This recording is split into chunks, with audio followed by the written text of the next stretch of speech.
volatility is extremely low, not surprising. Markets are back to pretty decently overbought levels. So again, I would kind of expect going into next week that we may see some more consolidation here, not a whole lot of action one direction or the other because next week we have CPI and the Fed meeting. I think the really thing to look for next week is, do they address kind of the weakness in the economic data we've seen as of late, which would get the markets fairly excited at that point.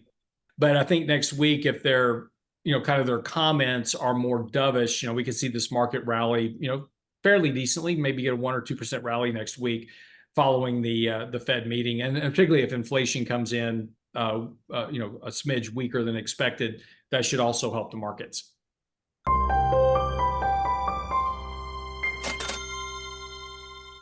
Welcome to Thoughtful Money. I'm Thoughtful Money founder and your host, Adam Taggart, welcoming you here at the end of the week for another weekly market recap with my good friend, the Pantasophic portfolio manager, Lance Roberts. Hey, Lance, how are you? I'm good. How are you today? I'm good. Well, look, it is the time of graduations and sage speeches and counsel from the elders down to the fledgling graduates heading out into the world. Pantasophic is a fancy word that means knowledgeable about everything in the universe, which I thought was a great one for you, Lance. I just prefer omnipotent. No. Really, look, I don't know nothing about anything, so let's just start there. But that doesn't mean you don't have an opinion on it. As I've heard people say, I got opinions all day long. All right, so I've heard people say, I may be wrong, but I'm not confused, right? That's correct. All right. Well, look, I just blew your ego a little bit there, blew it up. I'm going to blow it up even more in just a minute. But real quick before I do, folks, just a couple of quick updates on Thoughtful Money.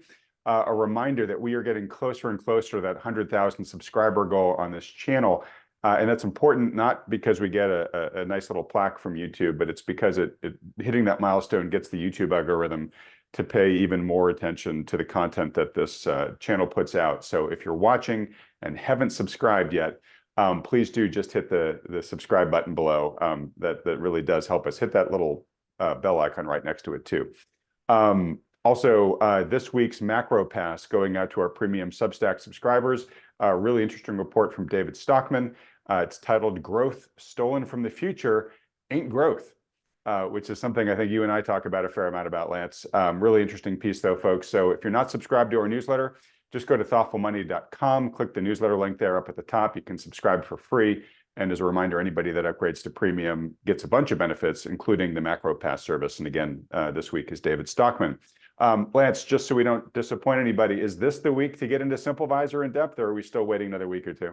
So, you know what? I was going to tell you that, yeah, we can, if you want to do that, we can certainly do that this week.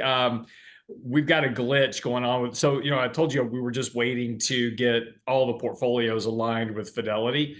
And we've got a glitch this week in the technology on Fidelity, not our side. We're ready to go. Fidelity's got a glitch in their technology. So we've got to work through getting that process finished. So yeah, I can go through, SimpleVisor as it is, and then later on when we get the portfolios up and running, we can do a quick overview of those.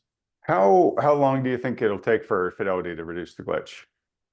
It could be a day, could be a couple of weeks. I mean, it just depends on their programmers and how long it's going to take them to get, their onboarding process finished. All right. I'm not trying to make this the longest tease ever, because I think we already have. I think we already have that distinction. But also, I want to give you a chance to put your best foot forward on this. Sure. So I'll let you make the call. I'll tell you what. Why don't 1 week and just see? Yeah, let's wait a week, and come hell or high water, whatever it is next Saturday, we'll just do a walkthrough of the SimpleVisor platform, and we'll just go with what we got. All right. Sorry, folks that have been waiting, but again, I want to be able to let Lance. He's been working so hard on this. I want him to be able to show the full thing and not not a diminished aspect of it. So, anyways, right. That funny phrase I was just talking about, this "put your best foot forward" phrase the other day. You know what that's from? No. It's from the old days when ladies wore much more modest clothes and really covered everything up. And the days where men would peek on a rainy day to watch a woman jump over a puddle, and just in case they could see a flash of ankle, right? And so it was, if you were a woman and you wanted to show a little ankle, well, you wanted to decide which was your best foot, so you could put your best foot forward and capture all the attention. So, anyways, want you to be able to capture all the attention when you walk folks through this. No worries. But like I said, look, regardless, we'll do it next weekend, regardless of what it is, and Okay. we'll just go from there. So just count on it. Next weekend, we'll do a full walkthrough of the Simple Advisor platform. All right. Thanks for hanging with us, everybody, on this. But it'll be worth the wait.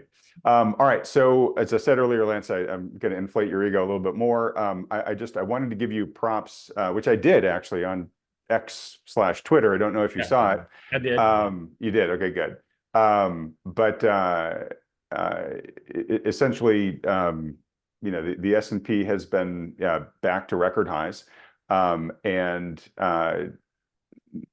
comment that I was reacting to, the chart that I was reacting to on Twitter, was basically just showing that there have been times where the S&P looked like the party was ending, and of course there were a lot of people coming out at that point in time saying, "Yep, this is it. This is the top."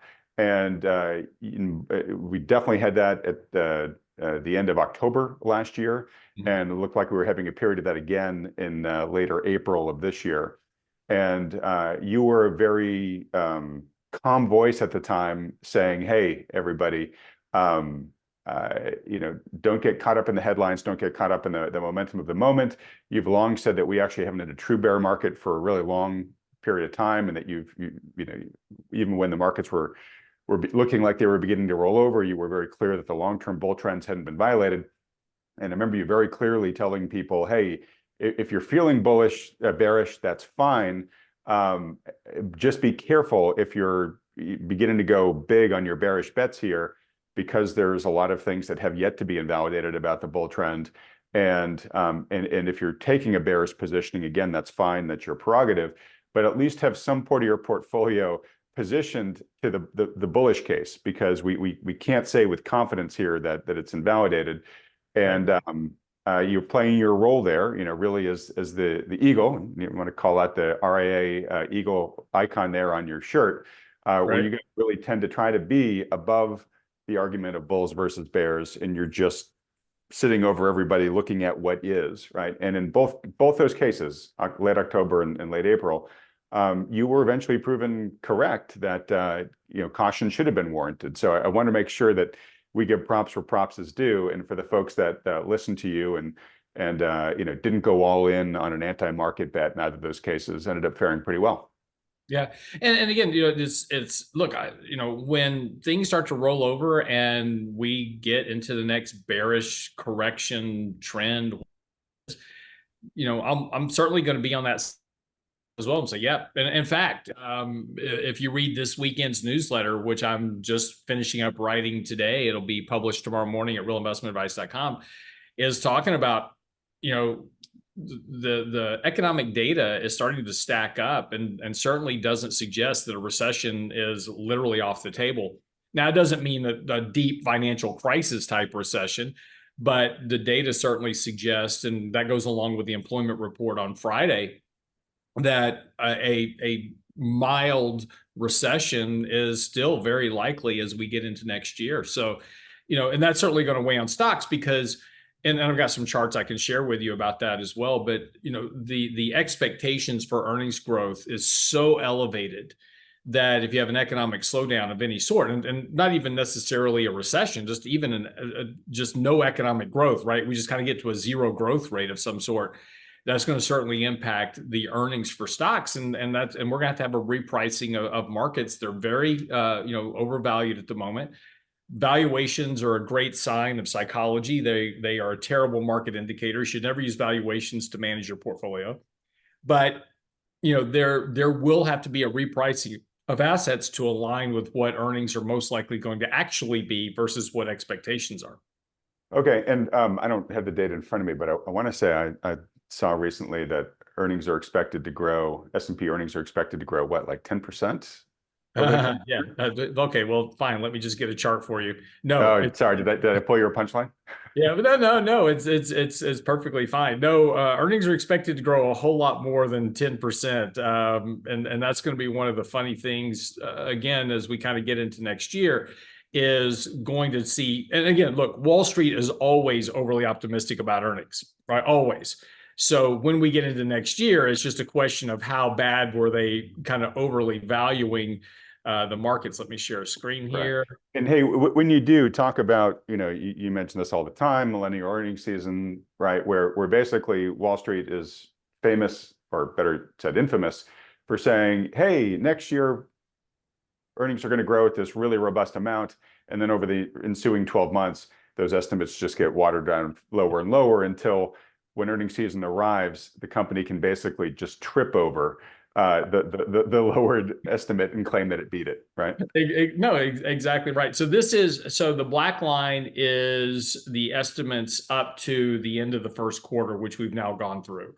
So as of the end of the first quarter of 2024, the S&P did $191.25 or 75 cents of earnings.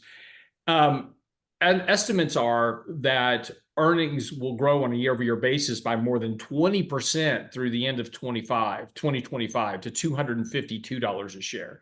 All right. So That, sorry, that's 20% over the next year and a half, basically. yeah, Yeah. exactly. Okay. So that's what I'm saying, 10%, that's nothing. It's like, Ricky numbers. yeah, Adam's like, if they're going to grow by 10%, hey, hold my beer. Yeah. It's Wall Street, right? No, I mean, and that's what I'm saying is like, you take a look at these estimates, going into next year, they're so elevated. In fact, if you just take a look at the deviation of earnings versus their long-term trend, the deviation of earnings from their long-term growth trend are as high now as they were at the peak of the market in the dot-com crisis. So before the dot-com crash. And again, I'm not saying we're gonna have another dot-com crash, but we were very exuberant about earnings from the internet companies, right? These companies are going to generate just massive earnings growth. And of course, that never came to fruition. We've got that same type of deviation now for Wall Street estimates that we haven't seen in quite some time. So again, that deviation, the earnings, okay, let's just go back to the basics. Earnings have to come from revenue. So I've got to sell something first to generate an earning. So revenue is tied to economic growth. So if the economy is slowing down, then these estimates for corporate earnings, with or without buybacks, with or without manipulations, are just too high. They've got to come down. And they will. Okay. So, and Lance, is that chart coming from your recent piece? Deviations from long-term growth trends are back to extremes. Part of it, and then part of that actual chart is going to be actually in the newsletter this weekend. Okay. All right. And the reason why I asked that obviously is because I noticed that piece that you just put out, and it seems to be, further making the case that I think you just made with that previous chart there, right? Is that we're at a point of extremes, and extremes are called extreme for a reason, right? You don't spend a lot of time in them, Right. at least on a relative basis. So maybe if we want to, I do want to get to the regular S&P chart and just find out where we are. But if you want to get through anything else that's in that report, because it's interesting, Lance. Usually you're trying to tell me, hey, buddy, stop, being so bearish. But so far it feels like the eagle is actually sprouting some fur and maybe some claws. No, yeah. Well, look, I mean,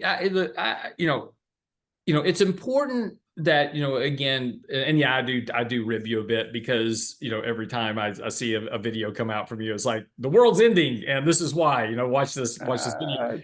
And I know I'm just teasing you.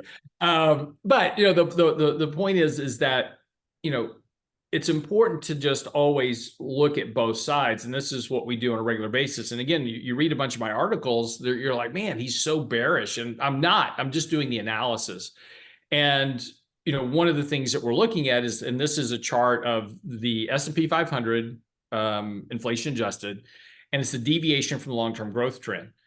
So again, we're at 133% of a deviation from the long-term exponential growth trend of the markets. Now, again, markets grow over time in relevance to economic activity. Again, because that's where earnings come from. So pre 2009, and the reason I'm stopping at 2009 and going back from 1900 to 2000, actually 1871 to 2009, the market grew about 8%. We've talked about this before. Yep. That's 6% capital appreciation, 4% dividends, less 2% inflation. So that's how you get to the 8%. Now, since 2009 and $45 trillion worth of liquidity since then, we've been growing at 12% annualized, which is well above what the economy is actually generating. And so we take a look at the economy today, it's going to return to a 2% growth rate, 2% dividend yield. That's 4% less inflation, ultimately at 2. So now you're back to a 2% growth rate. So again, we're just talking about an exponential, this deviation from the exponential growth trend of this magnitude. At some point, you're going to have a price reversion. And that goes into as well, just talking about valuations, which are also very elevated from long-term means in the same vein, right? So the deviation of valuations from this long-term evaluation trend is also very elevated. So at some point, you're going to have a revaluation of the markets. Now, again, that doesn't mean, a huge crash. It doesn't mean the world comes to an end, but you're going to have to revert either over a long period of time, or you're going to have some type of event that occurs that causes a revaluation of the markets. And again, when you go back and look at 1900, the market was extremely deviated. It reversed that deviation, but it took 20 years, right? It was just a long, slow, grinding sideways market that didn't really go anywhere for a long time. Then you got into the depression of 1920, 21, and that really kind of helped bring that down. But it took a very long time of just a grinding sideways market to work off that overvaluation. Then sometimes you have very quick ones like 1929, right? You have an immediate crash that just kind of wipes things out. So again, these valuation reversions occur over time. And again, going into the future, we may not have a massive financial crisis of some sort. I mean, it's certainly possible. We've had them before, .com, financial crisis. But it could be just a very long period of disappointing returns. Instead you're making 6% a year versus 12, and that's going to, for a lot of investors, that's going to be terrible, right? It's like, man, this market sucks. I'm just not going anywhere. I'm just making 4, 5, 6% a year. But that may be the reality, and over that very long time frame of 20 years of these kind of subpar returns, you can work off some of this overvaluation. Yeah, and I just want to note, John Hussman does a lot of work on this, and I think his current models suggest at this point, I think a negative average return over the next decade, or I think he uses a 12-year horizon. Yeah, I mean, it could literally just go nowhere. I mean, it could just be flat on average, right? Yeah, absolutely. And look, when you start talking about, and this is the thing that investors do miss, is that we look at nominal markets all the time. And there's always this graph that you see put out by financial advisors. It's like, hey, just don't worry about bear markets. Just, put your money in the market and let it ride long term and you're fine. And again, given a long enough time frame, if you've got 30, 40, 50 years, that's fine. But it's a nominal chart, right? And so once you start looking at real returns, and this is one thing that Hussman does a great job of, once you start looking at real returns versus what the economy can generate, and he has this great formula that I've replicated a few times, but you start looking at GDP growth versus the expected rate of earnings growth versus the ability of what the economy can actually generate, all of a sudden you're talking about negative 1% growth over a decade or two. And that's something that people can't really fathom. But we just had it from 2000 to 2013. The market went nowhere for 13 years, right? On an inflation-adjusted basis. Right. Sort of a lost decade. Yeah, exactly. Yeah. All right. So just with this chart up here real briefly, so you can see the percent deviation from the growth trend, right? That's the green in this chart. We're clearly at an extreme, and we're sort of in an extreme era, right? That's been going on for a while here. There's a couple of things that are contributing to the extreme in the near term that are ending, which I just think are important to note. One is obviously the stimulus pig, right? We just shoved just trillions and trillions and trillions into the system. You and I have talked ad nauseum about, how much pig is left in that python and all that stuff. And nobody knows with exactitude, although we have seen some charts recently that have said on the consumer side, the pig is largely through. And while they're still spending, and we talk about that, still feeding pork chops to the python. But we know that there's a lot less in the system than there was, say, 2 years ago, right? Secondly, we've had the whole AI mania, right? Which I think we're going to talk about in a little bit, just given what's been going on with Nvidia and whatnot. But a big question that's getting raised with AI increasingly is, okay, we're all familiar with the sizzle now. Where's the steak, right? Like where is the actual bottom line impact to all this stuff, right? And I think that's sort of the next chapter here. And I'm not saying there isn't steak there, but I think we're getting people beginning to say, hey, look, if we're going to keep spending at this rate of CapEx and we're going to keep giving these really lofty valuations to these companies, at some point here, we're going to have to see that this is actually driving real profits at other companies besides those that are selling the story to everybody, right?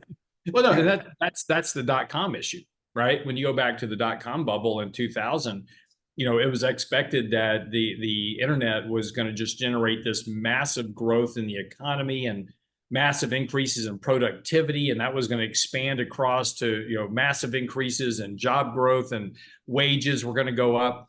And the internet did provide a massive boost to productivity, but it had a negative byproduct on wage growth and jobs and everything else, and slower economic activity following that. But again, the growth in revenue never occurred that everybody expected it was going to be. And this is some of the problem with the AI stories. If you take a look at some of these forward projections on AI and what is supposed to generate, they're just astronomical. It's like, man, this is going to be a $50 trillion industry in 10 years type thing. And right now, everybody's kind of look around and is like, okay, what's going to be the real use product of this? Where is it that somebody's going to come up with an AI thing that creates actual revenue? And again, it's kind of the same thing with cryptocurrency in a lot of ways. People have very lofty expectations of how cryptocurrency is going to impact markets and finance, et cetera. But where's the real use case for it? And we haven't gotten there yet. I'm not saying that none of this, I'm not saying that any of this isn't coming. We just haven't gotten there yet where this has really come to fruition. So the question becomes, at what point do investors become disappointed in the inability of earnings growth or the lack of earnings growth relative to the valuations they're paying for an asset? Right. So I look at the sort of the stimulus flowing out of the system. We're in the later stages of that. The rising questions about AI and, hey, show me the money, guys. Where is it? Those are two very large shoes that could drop and cause some sort of reversion in these extremes right now. And then the third one is the lag effect of higher rates, right? Where we have high confidence, or at least I and a lot of other folks I talk to have high confidence that these higher rates are not costless, and that there will be they will have their intended effect of slowing the economy and slowing demand and all that stuff. It's just taken a lot longer to arrive than many folks expected. And if that shoe starts dropping as well, that by itself would be pulling downwards on that extreme. But if those other two shoes happen at the same time, I mean, that could really be a cocktail that could really weigh on the heights of that chart. And I'm sure we could come up with 1,000 others, but those are just three really big ones that I think if you want to make the argument that nope, party's going to keep on continuing for the next 5 years, you have to have a really good counter to each of those three things we just mentioned.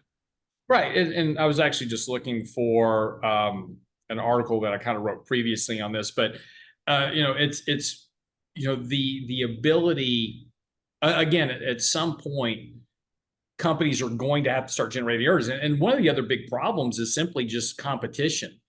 And right now, Nvidia owns the whole market. So, for the most part, if you're buying an AI chip, you're buying it from Nvidia, but AMD just announced new chips. Intel's announcing new chips.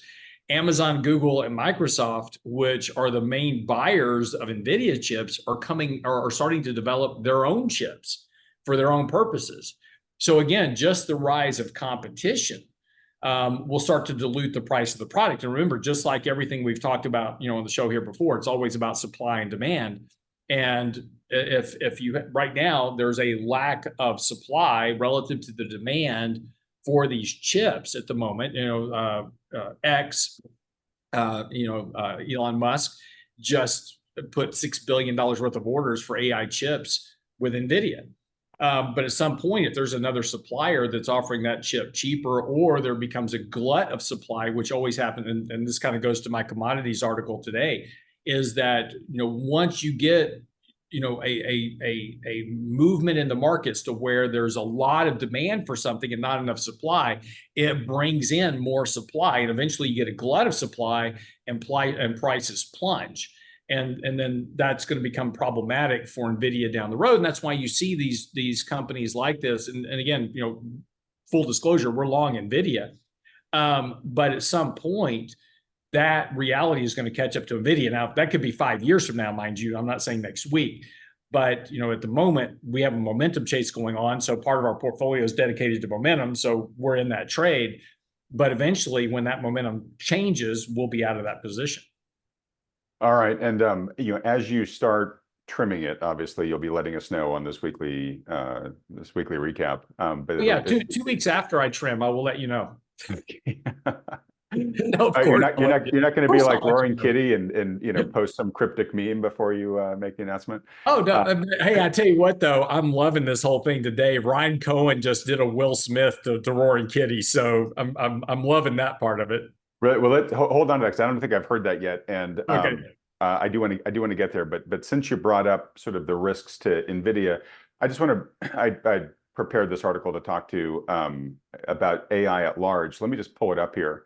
It's a piece written here called how the AI ecosystem could get cut in half.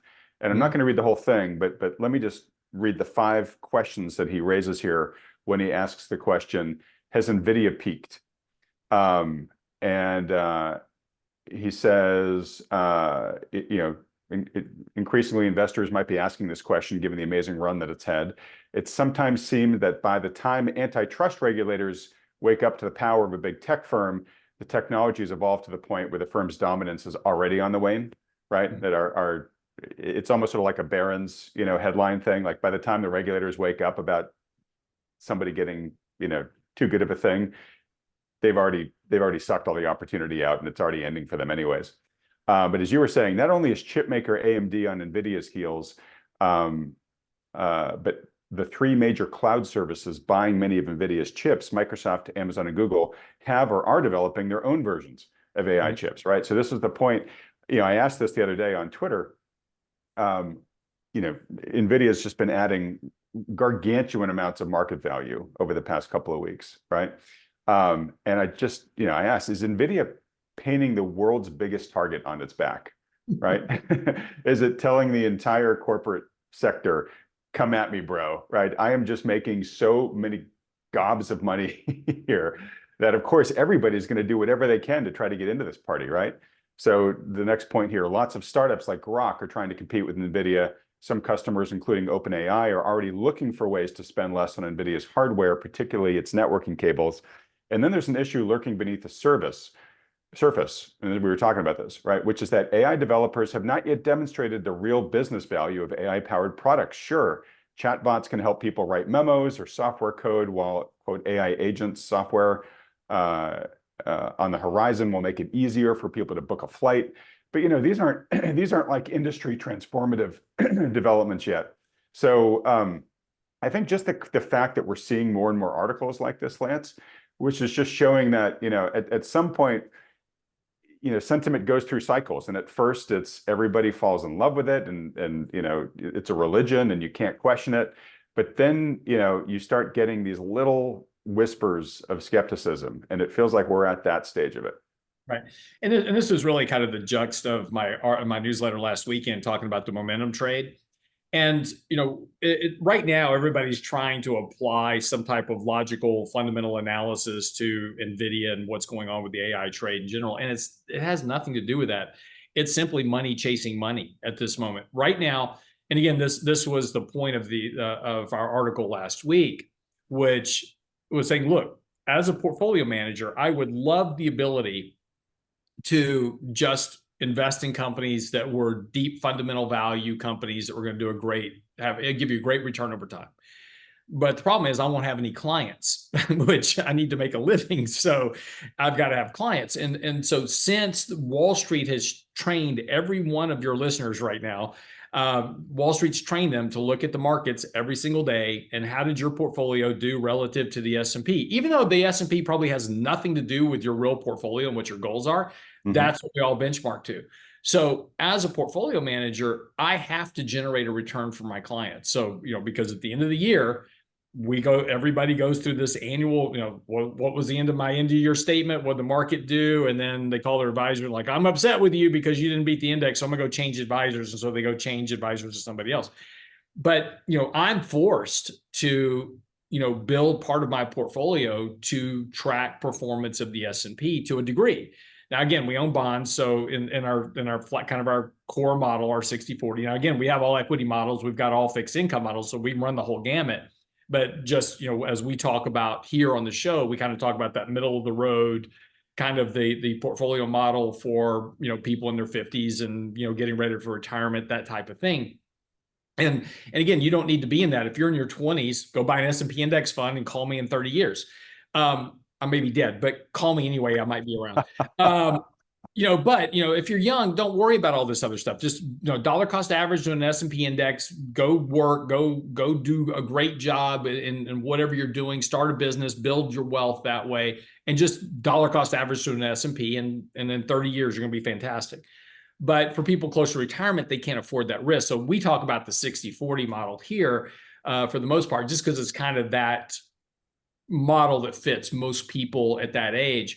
And, and again, it has to perform, because if it doesn't, I've got, some, as Ricardo used to say, you got some splaining to do, Lucy, right? To do, Lucy, and that's the annual thing. So, but as an individual, right? If I didn't have those constraints, then, I could certainly make these arguments of reasons not to own Nvidia. But again, it's just right now, every portfolio manager in the world is being forced to chase AI. Look, Nvidia now makes up 6% of the S&P, okay? Which means that if you want to track the S&P, 6% of your portfolio needs to be in Nvidia today. You've got 2%. 2% of Nvidia. We own a lot of other stocks, right, that have been doing fantastic, right? There's a lot of companies that are doing great that nobody talks about. Costco has been killing it this year. Eli Lilly has done fantastic this year. AbbVie's been on a tear lately. There's some great companies out there that throw off big dividends. They have great long-term returns, and they're doing fantastic. They're under the radar. Nobody talks about them because everybody wants to talk about Nvidia. But you've got to realize that if your whole trade is to benchmark the S&P, you've got to own 6% of Nvidia to keep up with it. And that's the trap that every portfolio manager is into. They've got to own those big weights of Apple, Microsoft, Google, Nvidia, Amazon, and we own all 5. But you've got to have really big weights in them in your portfolio. That's going to make up, as of last Wednesday, I did the analysis. That's those top 7 stocks, really top 10. Those now make up 38% of the S&P index all by themselves. Yeah, which is just crazy. This is one of those things that, in the moment, everybody who's riding that wave doesn't want to question it and says, what's the matter with that? And it's great and it's different this time. But I feel like, Lance, this is probably one of those more obvious conversations we can predict at some point in the future, right? When those companies stumble and then their outsized impact on the S&P starts working in reverse, and everyone's going to start saying, how do we ever let it get to be this way?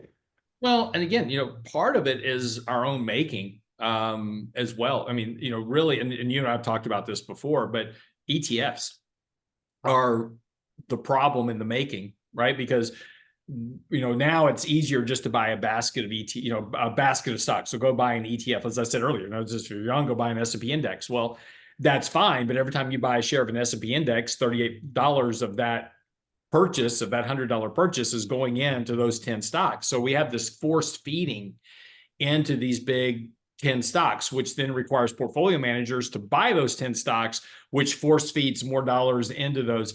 And so the question, and I do not have the answer for this, right? This is going to be the big aha moment at some point down the road, is what causes individuals to sell their ETFs, right? We didn't see it in 2022, right? So we had this 20% decline in the market in 2022. Investors didn't dump their ETFs. We saw a lot of devastation in like ARK and disruptor stocks, et cetera. They're down 60, 70, 80%. But people weren't out there just mass dumping their ETFs because they've been trained to just buy an index and hold it. And this is what Wall Street wanted, because and again, you have to, this thing where I was talking about, Wall Street is a marketing machine. Mm-hmm. And Wall Street has been training investors really since 1990, really going back to 1980, to do this whole mutual fund. It started out in mutual funds, then it went to ETFs. But the whole reason for this is to annuitize their business. So, back in the day when I first started out, we still had commission trading. And so your broker, and back then they were called stockbrokers, they'd call you up and say, hey, Adam, been looking at GE lately. They're looking really good. What do you think about buying 500 shares of GE? Yep. And you say, yeah, great, buying 500 shares. And then you get your confirmation, says I bought 500 shares at $10, and there's a $30 commission at the bottom, because that's how the brokers were paid, by the commission. So everything was every day you had to show up to work and you had to sell something, right? It was a sales business. And then one day, some guy came, and I could just see this, right? And Merrill Lynch, some guy comes in and says, I got this great idea. We're going to create this thing, a mutual fund, and we're going to get everybody to put their money in the mutual fund. And we tell them to never sell the mutual fund because we're going to manage it for them. And we're just going to charge them 1% a year. Back then, it was like 2.5%. We're just going to charge them 2.5% a year. And we're just going to, all of a sudden, instead of having to sell stuff every day, we just sell this mutual fund. And we're going to annuitize this business, right? And so now they've got and this same thing with ETFs.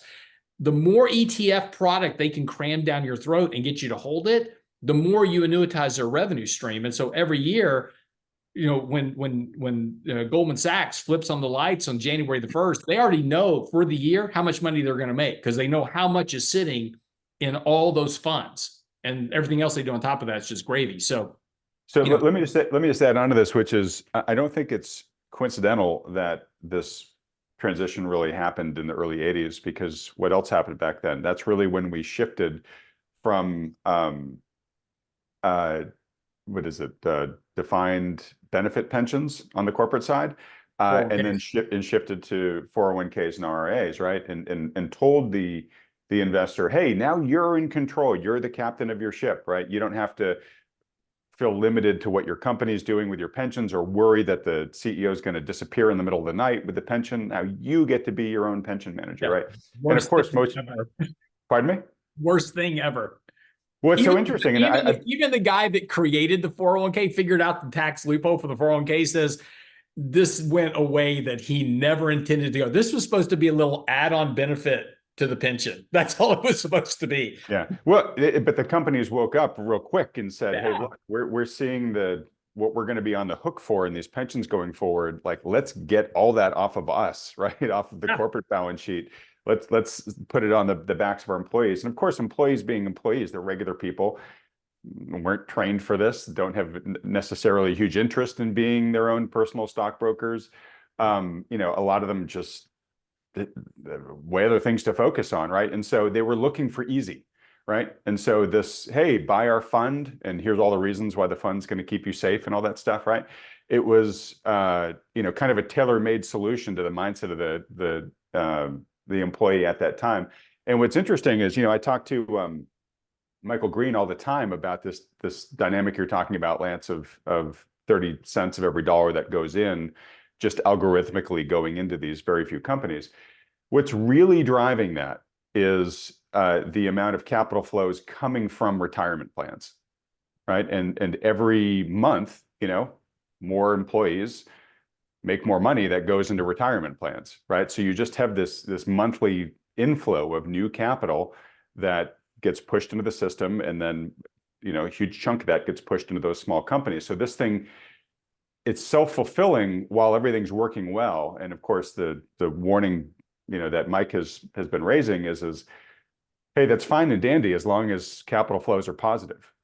But if we ever get to a point where capital flows turn negative, just be ready for that whole same dynamic to happen in reverse, right? And your question earlier is well, what would it take to do this? I mean, one thing that would be a moderate to severe recession, right? You get enough people laid off, right? Well, I think it's got to be. I think it may have to be more again, because we kind of went and in all reality, right? If you go back and look at 2022, we didn't have a recession, but the market acted like it was in a recession because everybody thought we were going to have one, right? So we were down 20-25%, and we didn't see mass liquidation. So again, here the important point is always about psychology, right? So sorry to interrupt, but I just want you to address this in your answer. But people were still employed, so every month there was still new capital flowing into those retirement funds, right? Yeah. No, very fair point. But I think what it is that everybody has a point to where they liquidate, and maybe it's not 20%. It really isn't even 30-35%, because we saw that in March of 2020 when we clipped the market 35%. ETFs didn't liquidate, but it was also so fast that it was 3 weeks down, then we were back off to the races again. But there is a point. In fact, that's one of the things that I'm laying out in this weekend's newsletter is how big could a correction be? And I'm kind of going through the math using some Fibonacci retracements and going through some math on just moving averages and previous support points, saying, hey, look, this market could have a fairly sizable correction and still not be in a bear market. We could literally be down 40% in the market and still not be in a bear market, because you will not have broken any of the important bullish trends, because that's how far deviated we are from long-term extremes. So, but again, it's somewhere between that 30, 35, 40%. Maybe that's where you finally get people going, I'm losing everything, I got to get out. And that's when they mass dump those ETFs, which will drive the markets down, even further. And particularly what we're talking about here is those top 10 stocks that absorbing all the money flows, because that's where it's going to reverse from. Well, it'll be interesting. And look, I don't want to be accused of being the bear in this conversation. So look, I think this is a very reasonable conversation to have, because we do need to be aware of the risk, right? And there's certainly a lot of data that suggests that, as I said, the newsletter this weekend is about the recession isn't zero, right? We kind of talked about this last Friday or last Saturday, is that, the recession isn't zero. So I'm kind of going through some more of that data this week, and we're starting to see some of this economic data now stack up. I mean, you look at this employment report on Friday, that wasn't a great number. Yeah, we printed 227,000 jobs on Friday, but you get into full-time, part-time. 272,000, just FYI. Yeah, sorry, 272,000. But you get into the internals of that report, and particularly importantly, we created 272,000 and had an unemployment go to 4%. That should not be happening. But take a look at full-time employment, take a look at a lot of these other factors, and it certainly suggests that there is a lot more economic, and that goes and that tails right along with personal consumption expenditures, which came out weaker than expected. The Atlanta Fed GDP now in a month went from 4.1 to 1.8%. So we're seeing some real economic weakness starting to show up. And I think we've got to be aware of that. All right. So a couple of things.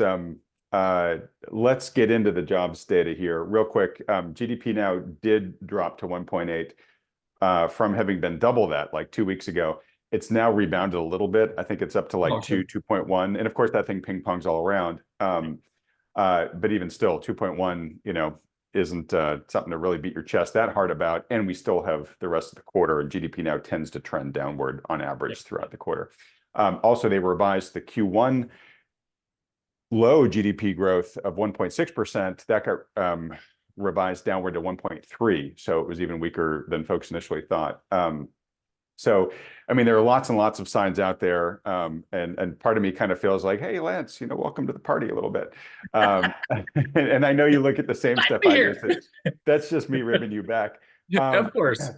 But yeah, in the payrolls report that just came out, which to be honest is the rosiest jobs data we've had recently. We've had some other jobs out, which out in a minute. I'll talk about ADP payrolls and a few others that are even more concerning. Even though this thing was another one of it beat all the expectations, right? It was higher than the highest expectation from the research houses and the banks. It was a 4 sigma beat. So continuing the trend that we've seen a lot, which is they post some barn burner, jobs number for the previous month that nobody saw coming, and then they quietly revise downward every other month before. So last month's barn burner all of a sudden it doesn't look so great. But also, like you said, when you look under the hood, you see some things that really make you scratch your head. One of the ones is, importantly, unemployment now has a 4 handle. We haven't been there for a good while. Secondly, full-time jobs were down over 600,000, right? Yep. So you're seeing a lot of continued weakness in the things that we would all classify as a healthy jobs market. I want to contrast this 272,000 jobs with the recent ADP payrolls report. And then I'll let you go through the chart that you've got there. But ADP payrolls unexpectedly tumbled to their lowest since January as wage growth continued slowing. And there was a quote that David Rosenberg just put out right before we got on here, Lance. He said, look, I wonder if the folks at the Feds will bother to notice that the ranks of the unemployed, which are up almost 9% year over year, have exceeded the growth in payrolls, which is less than 2% year over year. Yeah. So there's been a 5 times difference in the two over the past 12 months. There just does seem to be increasing amount of data here. And there's one more big thing, which I'll get to in a second, but why don't we go through your chart? Well, no, I put this together for this weekend's newsletter, and what this shows is this just the unemployment rate. So talking about the 4% unemployment rate, this is just the unemployment rate versus the 12-month average. That's the 2 lines. So that's the red, the black line. So the red line is the unemployment rate, and then the black line is the 12-month average. So what happens historically is that when the unemployment rate gets above the 12-month average, we've typically been in recession.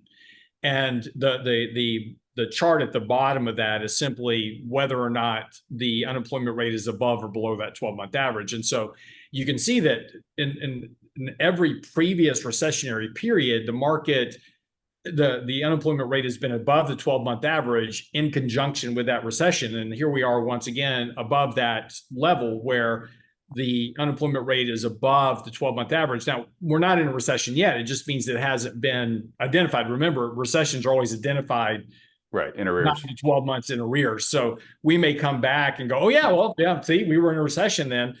I'm not saying we're in a recession now, but what I am saying is that, there's clear evidence that if you're creating 272,000 jobs a month, that's fantastic. That's good numbers. And we shouldn't be running a 4% unemployment rate at 272,000 jobs a month. And again, that's what I'm just saying is there's some of this data that's certainly not nearly as bullish as it may Steve, seem. yeah, and I'm going to talk exactly about what might be responsible for that. Real quick before you talk about this chart, just go back to the last one you were at, because I want to make a really important point here. Okay. So you correctly said that basically heading into recessions in the past recessions in this data set, it was coincident or preceded by the unemployment rate crossing above the 12-month average, right? Right. Look how fast unemployment spikes when it does that. Yes. Right. So this is an indicator where everything looks fine until bang, it's not, right? So if indeed history is repeating here, right, and we're potentially heading into a recession, we should all prepare ourselves right now that the likelihood is that unemployment could go up tremendously from where it is right now. Yeah, and again, it'll happen once, and this makes sense, right? Because once the economy starts to slow down enough, then business owners kind of all respond in the same manner.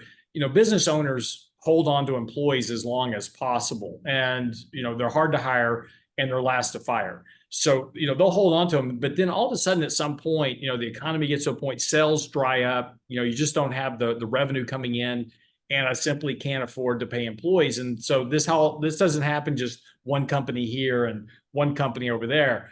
This is happening to every company at the same time. When the consumer contracts, every company that is out there trying to make a living is all faced with this same impact at the same time. And so they all tend to respond together by, hey, I don't have any sales. I got to let you go. And that's why unemployment tends to spike very sharply when it happens. Again, we're not there yet. We're seeing this just slow, kind of gradual upturn. But to your point, Adam, at some point, if this recognition comes into play, it'll accelerate very quickly. Yeah, it happens real fast, and you can make the argument. Who knows if this is how it's actually going to play out? But you can make the argument that layoffs may be more forceful this time around because of what happened during COVID, right? Where everybody was forced to lay off a ton of people immediately, right? We had like tens of millions of people out of work. And then with all the stimulus, they realized, oh, we can hire those people back, right? And then they were in a multi-year period of scrambling, trying to convince these people to come back to work because now we're getting checks in the mail and all this stuff. And so we had the Great Resignation. The power shifted to labor for the first time in forever, right? So for the past couple of years, companies have been labor hoarding to an extent that I don't know if they've ever done in living history. So there just might be a lot of excess employees that are still being held on by companies that haven't quite yet gotten to the point where they're willing to start letting them go. So my only point on this is you could have a lot of pent up dry tinder this time around that's higher than we've had before. Yeah, and yeah, I don't have any evidence of that. I mean, we did see a lot of people got hired back. Did we overhire? I don't know. There's no way to really tell that.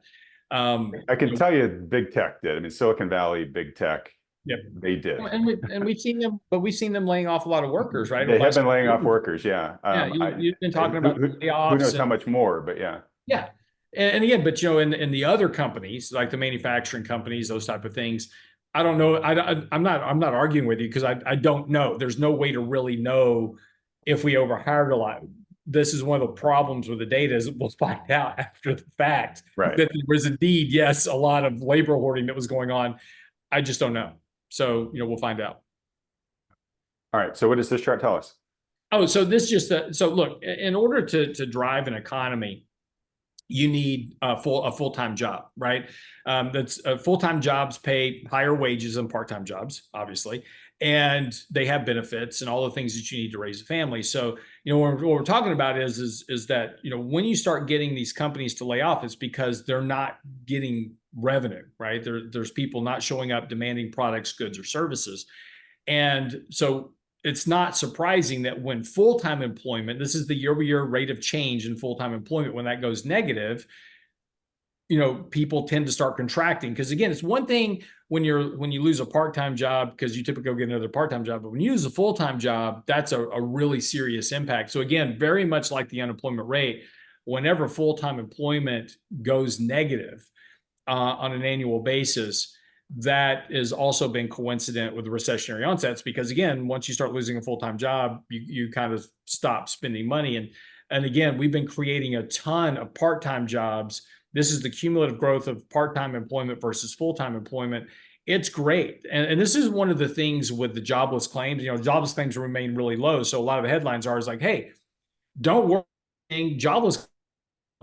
Yeah, they're still low because people are getting part-time jobs. And so if I've got a part-time job, I can't claim unemployment, right? So that's one of the issues is we've got a lot of people working 2 and 3 part-time jobs. They don't have a full-time job, but they're working 2 and 3 part-time jobs, which don't pay as much as the full-time job. And plus they don't get benefits part-time either. So there's a lot of economic implications of having an expansion of part-time labor over full-time labor. Okay. It's just super interesting. So, all right, folks, I've got, let me address your question earlier, Lance, about hey, if we're adding this many jobs, why are we seeing this kind of weakness? Yeah. And then I've got hopefully some news around this topic that listeners will like. Um, I had David Rosenberg on the channel, gosh, like about a month ago or so, and he went into the I'm forgetting the name of it. It's some quarterly It's the employ. quarterly consensus of employment and wages. That's exactly what it is. And it's And now everywhere. Since he yeah, did that, it is now everywhere. People are digging this chart up. So yeah, and the reason why he was digging into it in the first place is this is it's a data set that's in the millions versus the surveys that are done by the BLS, which are done with a much smaller sample set. So, he's basically saying, okay, look, this just gives us a much more realistic look of what's going on. And he basically said that wages are being overestimated as a result, but also that job growth was being vastly overstated. And so now the BLS is even kind of getting involved in this, and fresh data from the Bureau of Labor Statistics reaffirms that the monthly non-farm payrolls prints likely overstated jobs growth by at least 730,000 the last year, so it's 2023. So with hiring maybe even following below zero in October, right? And that delta is still continuing along here in 2024. So here we go. If instead of the QCEW survey, one excludes the erroneous, quote, business formation distortions, true pace of jobs growth currently is even worse, or below 100,000 per month, or about 60% lower than the 242,000 3-month average pace in the printed establishment survey report. Or as Bloomberg's Anna Wong notes, if left unchecked, by the end of the year, the printed level of non-farm payrolls for 2024 likely will overstate true employment by at least 1 million, with more than half of that due to BLS's model for estimating business formations and closures, right? So we could have this massive reporting error in the data right now. yeah, and that's why we get negative revisions in the future, right? Right. And in a year from now, they're going to come back and revise all this employment data and say, oh, we didn't create all these jobs. It was actually X. And everybody's like, yeah, I knew that, but right. Or minus X.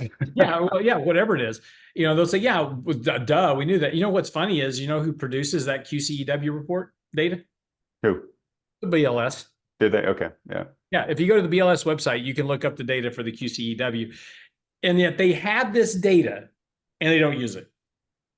Right? So of course that begs the question, why? And the skeptics will say it's the whole lipstick on the pig thing, which is like, let's just use the data that looks good. Yeah. Well, yeah, I'm not arguing that point. I'm just saying is that, all this data is out there. We have all the data. And look, we know for a fact that business formation, so this is the birth death adjustment that the BLS uses to account for jobs that were created by business formations. And so what they're assuming is that every month there's this uncounted number of people that went out and started a business and employed themselves. And the reality is that if you take a look at 30 million business formations, which we have around, in the country, only about 6 million of those actually have employees. The vast majority of those have fewer than 5 employees, but the vast majority of business openings, and so they look at how many corporations were filed for, they're for other purposes. They don't actually employ anybody. So we just assume every month that we're just adding 200,000 or 300,000 people with these new businesses are getting formed. But if we actually take a look at the business data, we've seen a declining trend of business formations in recent years because of economic conditions, right? And again, if the economy's tough, it's very hard to go open a business, and so there's this big gap between the birth and death, and it's just a guess. They have no really idea, and they just kind of plug this number in, and then again we come back later and we adjust all the numbers for this, and it ratchets all that out, so it kind of goes away. But that's the problem with all the economic data. We come back with these in a year from now and 3 years from now, we'll revise all this economic data. The markets won't care. No, I can pound on the table all day. These employment numbers are wrong. And in 3 years, I'll be proven right, but nobody will ever care. Right, right. You know? Well, so yes, but this, so I think you're talking about the way, the system's always worked. Yeah, I would say I can make the argument that it is particularly off kilter now, maybe slowly trending to better. But as we've talked about before, COVID just really deformed it the did. entire data set, right? I don't necessarily envy these guys their jobs. I think there's a much better way they could be doing it. But I can appreciate that COVID really jumbled the data, and there's still echoes of that jumbling, going through the data series. Yeah, and look, I do this exercise, on a pretty regular basis. If you just go to the Fed website, which is the Federal Reserve website of all their data, just download the non-seasonally adjusted employment data, and then use a 12-month average of the employment, right? And when you do that, you get a pretty close approximation to the BLS reports, which just goes to which, and this is of course after, when you do that, of course it's years of data revisions that these have already had. Mhm. But if you just use the 12-month average of the BLS data, it smooths all the volatility, right? So all these mathematical adjustments the BLS is doing every month is trying to smooth these periods of the year, like December, where we hire a whole bunch of part-time workers for Christmas shopping. We hire a whole bunch of workers in March for spring break and April for Easter, right? So they're trying to just smooth this data with all these fancy mathematical calculations and ex-arma adjustments and all this other stuff. Just use a 12-month average of the NSA. You get almost exactly the same data, and it's more reliable. You could just basically, save the government a lot of money, Lance, by if only people would listen to you, right? They would only listen to me. I tell my wife the same thing, and she just tells me to shut up. So, All right. Well, so where I'm going with this is, I mentioned this before. The danger that's in the system here, right, is the data is sending inaccurate signals, right? And one of the parties that looks closely at employment data is the Federal Reserve, right? It's the second part of their dual mandate, right? And there is the concern of, hey, if a pilot in your plane is navigating by his instruments and the instruments are giving really erroneous readings, bad things can happen, right? If you think you're flying at 30,000 feet and you're only flying at 300, right? Mountains of matter all of a sudden a lot more, right? And so, there's a question of, hey, are both, our central planners and our corporations basing decisions off of erroneous data? That's issue number one.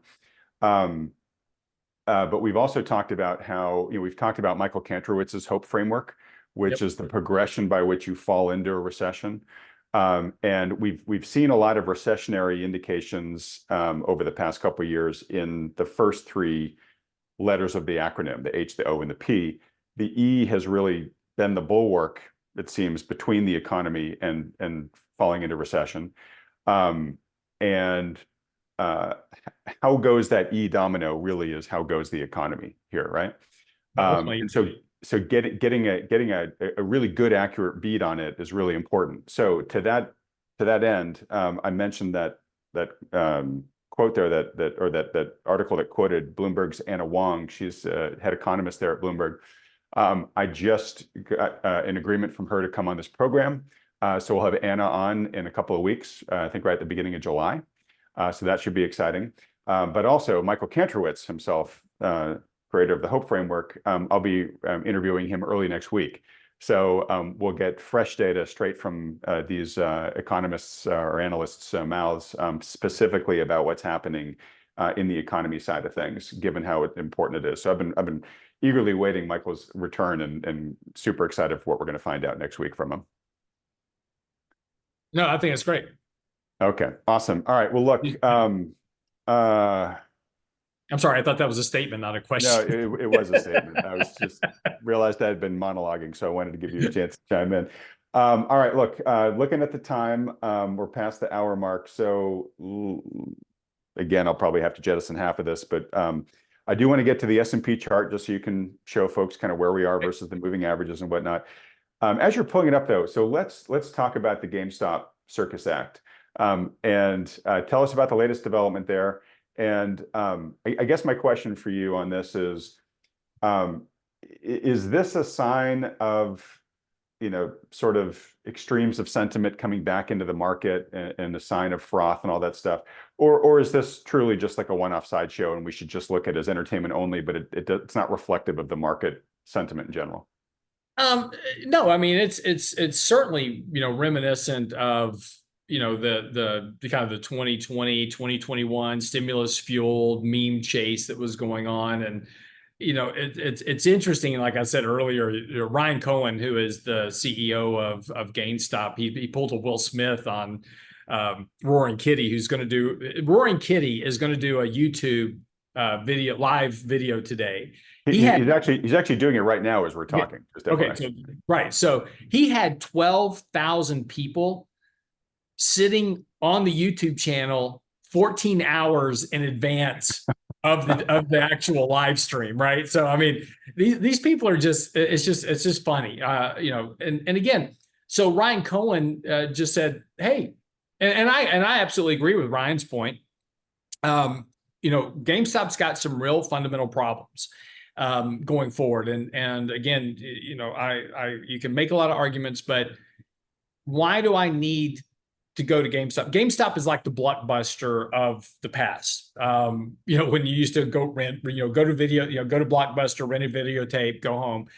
I don't need to go anywhere anymore. And GameStop has a lot of locations. I don't need to go to GameStop to buy a video game or whatever it is, because I can just buy it online and have it shipped to me. Or I can just buy it online and download it, which is now really how things are doing. And Microsoft just recently came out and upgraded their XPass, which is a monthly service that you can pay. I think it's don't quote me on the price. I think it's like $5.99, $6.99 a month, something like that. And basically, I just have a whole library of video games that I can download and play. And all the latest games are coming to XPass to play. So, and my point is that I used to be an avid customer of GameStop because I had 4 kids and they all played video games growing up, right? So my kids grew up on Call of Duty and all that. So, we were regularly at, GameStop on, day drops when, a new video game came out. We were there waiting in line to buy it and all that. So I'm a customer. I know the GameStop, saga, and I just, can't see what Roaring Kitty's fundamental argument is for the company. And Ryan Cohen is confirming that opinion, my opinion, because every time Roaring Kitty runs the price of the stock up, he issues more shares. So he's taking advantage of all these people buying into GameStop by reducing the value of their ownership by issuing more shares. And so he's done it previously. He's just announced that he's going to do it. And that's the reason stocks, down today or down on Friday, was because he's doing another share offering and offering more shares out to public. And that's reducing the value of the current share owner. So the more shares you get out there, the more shares have to get bought in order to drive the price of that stock up. So it's making it hard. So Ryan is making it harder and harder on Roaring Kitty to drive the stock higher by issuing more and more shares. Hey, sorry, is he doing that to combat Roaring Kitty, or is he just take advantage of it? Or is he being opportunistic and just saying, oh, the stock price has vaulted, so I'm just going to take advantage of that and get some equity for my company? Right. And what Ryan's telling you is that the company is really not worth $40 a share, right? So you're going to give me $40 a share, I'm going to issue more shares. I'm going to take advantage of that price because the company really isn't valued at that. So that's what Ryan's saying effectively by taking advantage. If he truly believed that this stock had a tremendous amount of fundamental value, he wouldn't be issuing shares and liquidating it and reducing the value of his shareholders by doing that. Got it. Yeah. He's also reducing his own ownership, right? Correct. Yeah, because he's an owner of the company. But he's, I mean, you can almost make the argument that if the company is priced more than your internal corporate development team tells you it's worth, fiduciarily, you've got to do this. Correct. Yeah, no, I am in total agreement with what Ryan Cohen's doing. I mean, the stock trades at almost 1,700 times price to earnings on a trailing basis. 600 times earnings on a forward basis. It's just, it's, and again, I mean, you can just kind of take a look. I mean, they haven't generated, any earnings to speak of in a while. Sales have been declining on an annual basis, and you can see that on the right, they just keep issuing more shares. So Keep getting every more time this diluted. goes on, they just increase the number of shares, taking advantage of these price spikes. Again, I absolutely, don't disagree with what Ryan's doing. I'd do it too if I was him. Okay, so I know next to nothing about this, but the whole thing with Roaring Kitty and GameStop, right, was basically, he found a company that Wall Street had over shorted, right? I'm probably simplifying things here, but they had taken these excessive short positions, which I think probably very fairly, there's a lot of people that are angry about Wall Street's ability to kind of push stock prices around in order to create conditions that lets Wall Street put more money in its pocket, and people can feel that that's understandably very unfair. And sometimes you get companies where, I mean, it seems like the amount of the short positions like exceed the float of the company itself. I don't know if that's the case in GameStop or not, but the first time around, it was sort of like the little guy finding a way to punch the big Goliath of Wall Street in the nose to say, hey, I found a place where you were way on your heels and didn't realize it, and I'm just able to tip you over, with a little poke here, right?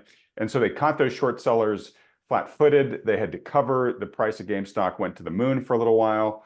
And smart early people made a lot of money. Now you had this whole apes craze, and to a certain extent, I'm like philosophically behind them. Like, yeah, guys, stick it to Wall Street.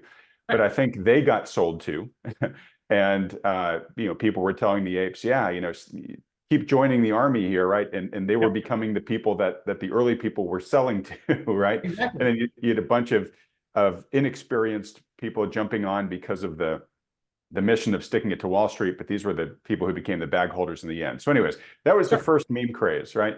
Now, is this just a repeat of the same thing? Did Wall Street just come in and make the same mistake? No, well, I mean, this had gotten to the point, stock had come back down. Rather, if we kind of, why is mine? There we go. Sorry.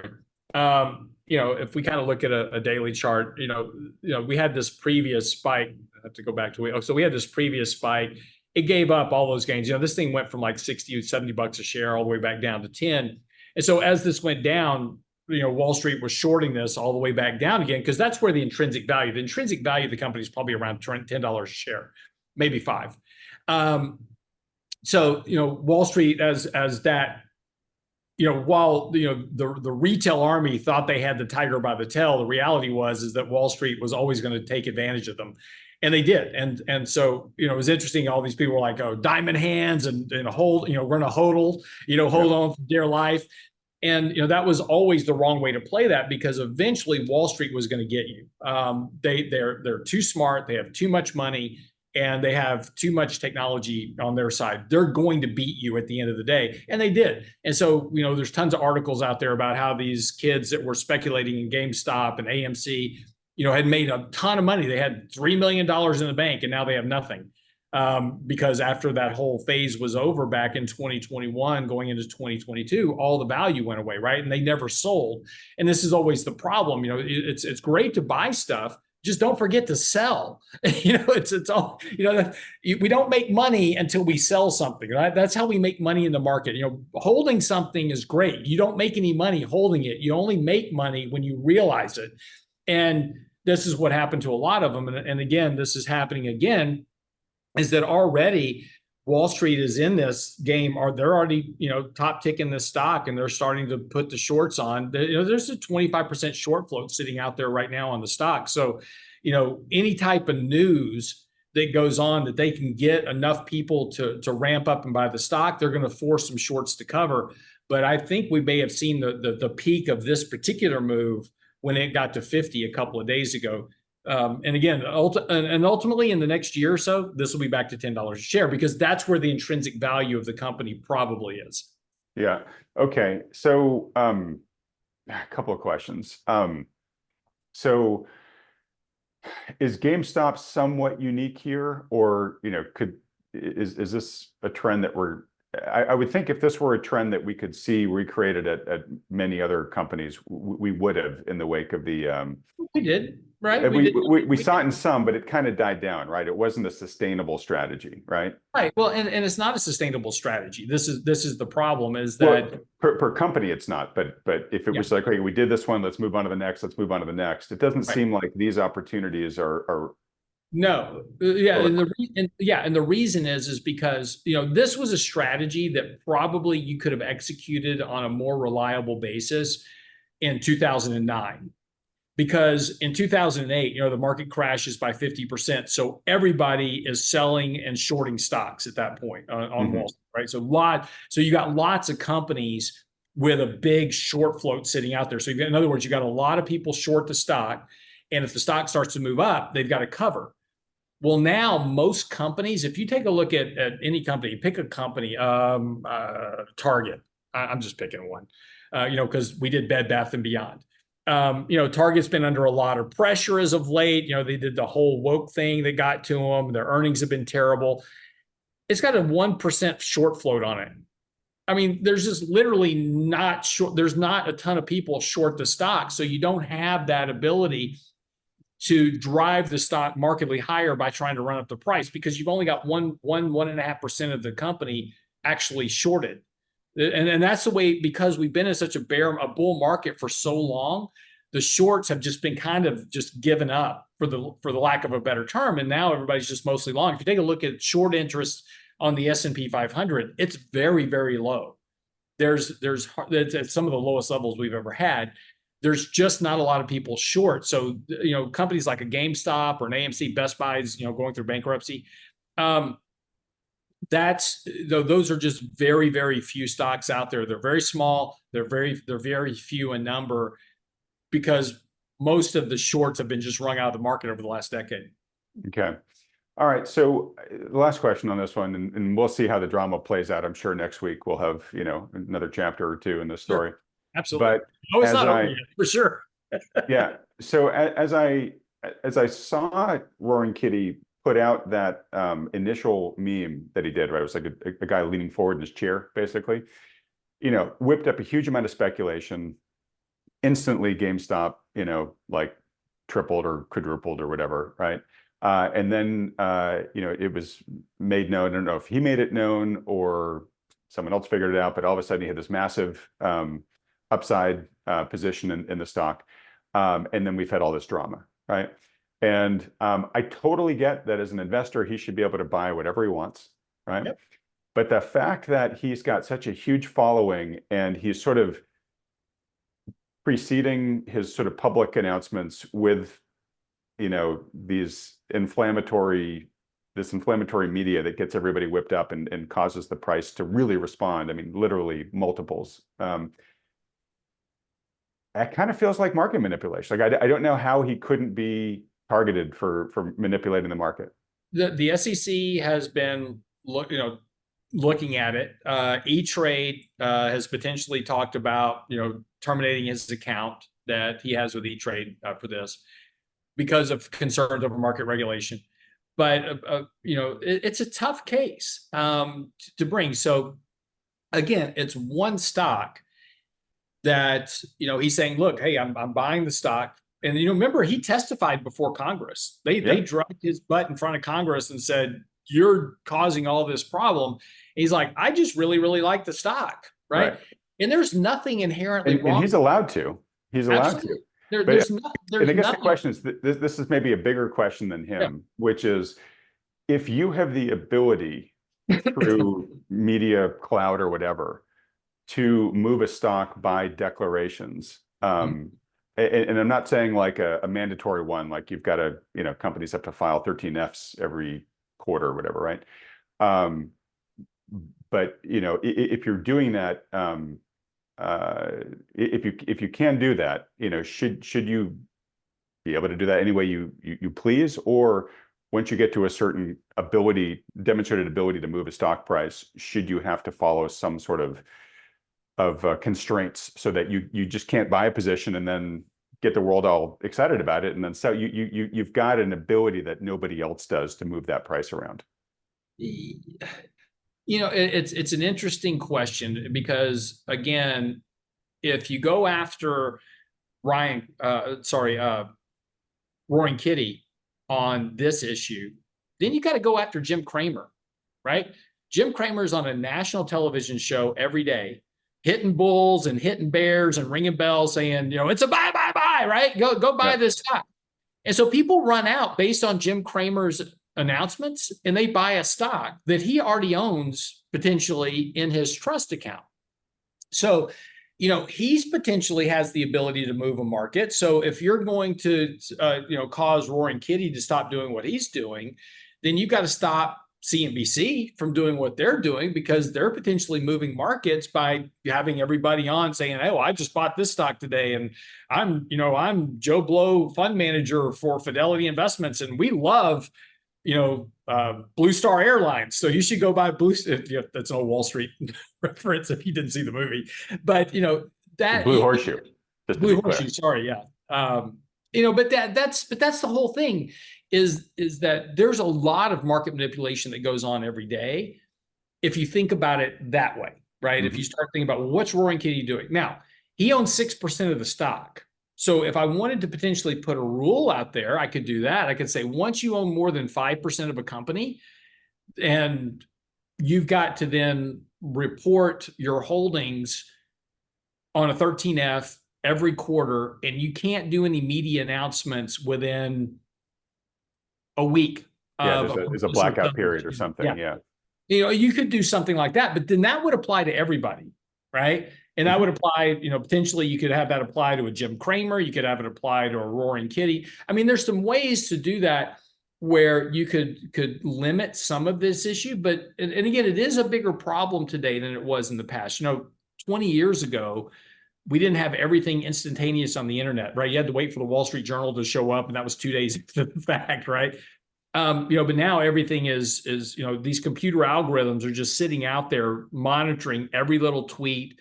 They're monitoring every news article headline. They're monitoring every conversation, and they're looking for keywords. And if keywords GameStop comes up, they turn on, they start buying GameStop or whatever it is.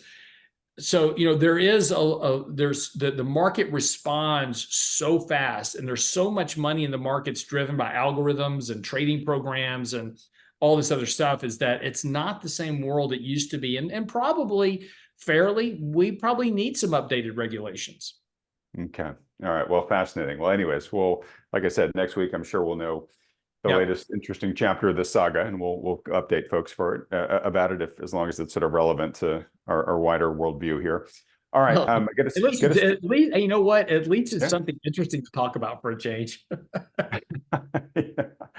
All right. Well, hey, look, speaking of interesting things to talk about, tell us where we are on the market levels here, and then we'll get to your trades. Sure. No trades this week. So we'll just do that real quick. So okay. Easy. We really like how we're positioning our portfolio right now. Again, we're trading, we're actually outperforming our benchmark a bit this year.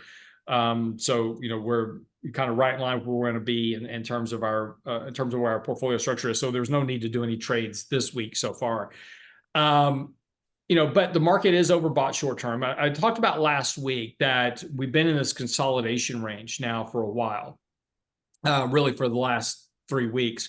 The market really hasn't gone anywhere. And yes, we did set new highs this past week, but it was a marginal new high. And this is the one thing about a market, once you're at all-time highs, if you're up 1/100th of 1%, it's a new all-time high. It's, but it's very marginal. And so, yeah, we did set a marginal new high this week, but really we're still in this consolidation. The markets are overbought. We are on a short-term, kind of this, that sell signal we had is flirting with a buy signal. So we're right kind of on that cusp of, kind of this buy-sell condition. And again, that's also kind of normal with this type of sideways trending market. You just kind of flip the signals kind of back and forth. So they're not real until they make a real deviation in one direction or the other. Volatility is extremely low, not surprising. Markets are back to pretty decently overbought levels. So again, I would kind of expect going into next week that we may see some more consolidation here, not a whole lot of action one direction or the other because next week we have CPI and the Fed meeting. next week's FOMC meeting. I don't expect them to say anything new or unprecedented. They're going to say, hey, yeah, we're watching the economic data. We're not going to hike rate, we're not going to cut rates this meeting. We're still looking at reducing QT starting in July. And, there could be some hints that maybe, with this 4% unemployment rate, maybe they start hinting at they need to cut rates maybe sooner than later. Part of me thinks that they might try to hold off cutting rates until after the election, just so they're not accused. Either they have to cut rates in July or they have to wait till after the election. I think cutting rates in September, they could get accused of trying to influence the outcome of the election. But we'll see. I mean, it's all a guess. But the bottom line is they're not going to hike rates for sure, particularly with a lot of the recent economic data. I think the really thing to look for next week is, do they address kind of the weakness in the economic data we've seen as of late, which we get the markets fairly excited at that point, and because they're going to start to expect not two. We're up to 2 rate cuts now for this year. We were at 0. Now we're back up to 2, still down from 7, but we're creeping back up. But I think next week, if they're, kind of their comments are more dovish, we could see this market rally, fairly decently, maybe get a 1 or 2% rally next week following the Fed meeting. And particularly if inflation comes in, a smidge weaker than expected, that should also help the markets. Okay. Well, whatever. But again, the bottom line here is, not if you're long the market, nothing to worry about right now. So, okay. And whatever the Fed says, we'll be breaking that down a week from today, or at least trying to squeeze that in with a simple advisor walkthrough. Yeah, the walkthrough won't take us a huge long time. I mean, we'll just go through kind of how we use it every day. And we're going to be creating some other videos and stuff. But yeah, we can spend some time on Fed next week because it'll be important. Okay. All right. Okay. So thanks for that. No trades for the week. All right. Well, look, we'll start wrapping things up here. It is graduation season. I literally was at graduation last night for my youngest child, my younger daughter. So wonderful event. Definitely a very wistful moment in the life of a parent, realizing that your job that you've had for the past, in my case, 23 years, is not coming to a close, but definitely, we're going to have shorter work hours now with both kids out of the house. So, a lot of pride in getting them to this life stage. A lot of wistfulness, realizing that the empty nest is fast approaching. But I guess that's the cost of life. Don't worry, they keep coming back home. So I know. Well, my older daughter came back home for this event. It was great to see her. But yeah, I'm already getting a taste of that. Thanks, Lance. I've